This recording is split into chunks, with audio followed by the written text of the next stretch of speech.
The first time I tried to commit suicide, I was 8 years old.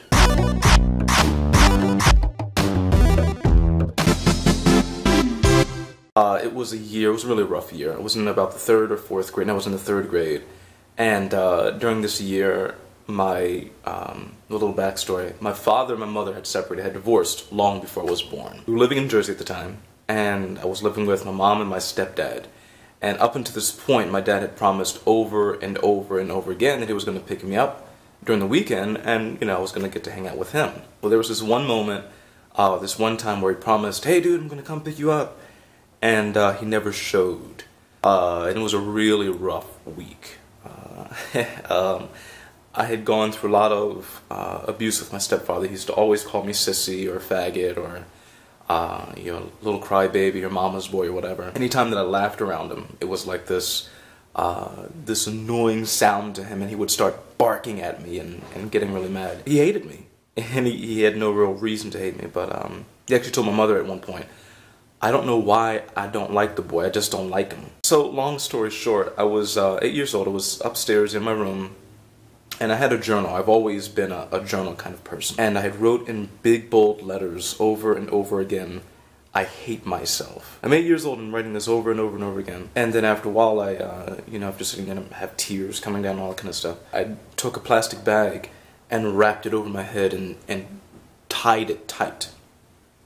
And the goal, the plan, was to suffocate and just to slowly, you know, die.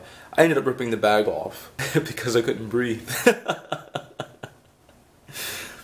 But that was the first time that I tried to commit suicide. And there have been, you know, several other times in addition to that, all throughout, you know, teenage years and everything, and even into adulthood. I think what I've learned, I've never really stopped being suicidal.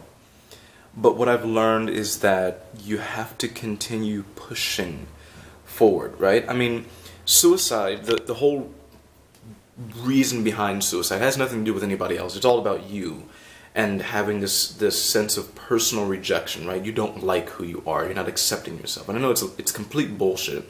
It's an anecdote. Oh, just love yourself. You know, it's not easy to just, you know, up one day and, oh, I love me. I love everything about it. It's just, you know, when you're accustomed, when your lifestyle is abuse and you're taught, you're trained, you're conditioned not to like who you are, it's very tough to climb over that and come to a point where you accept yourself. Where I am today at 27 years old, I am completely in love with myself. And I talked about this before. I don't even know if I talked about suicide. I may have. I'm not sure. Maybe not to this extent. But, you know, this follows up with the same video of, you know, knowing myself and getting to love myself and those sort of things. If you're the kind of person where you feel yourself in a position where you don't like who you are, you're the only one who can control that. You know, you can't run after somebody else and expect them to give you that kind of love and acceptance that you deserve for yourself. This all sounds like bullshit. I want to stop recording, honestly, but it's what I've lived, right? It didn't come from anybody else. There was no encouragement from anybody else, because no matter what they said, it didn't matter, because I hated myself. I still had to sleep with me at night, right, and deal with me at night. If I can offer any encouragement to anybody who's, you know, thinking about suicide, or you're just really depressed about yourself, I can't say it gets better because I don't know your life, but if you work on it, you know, it's like a muscle.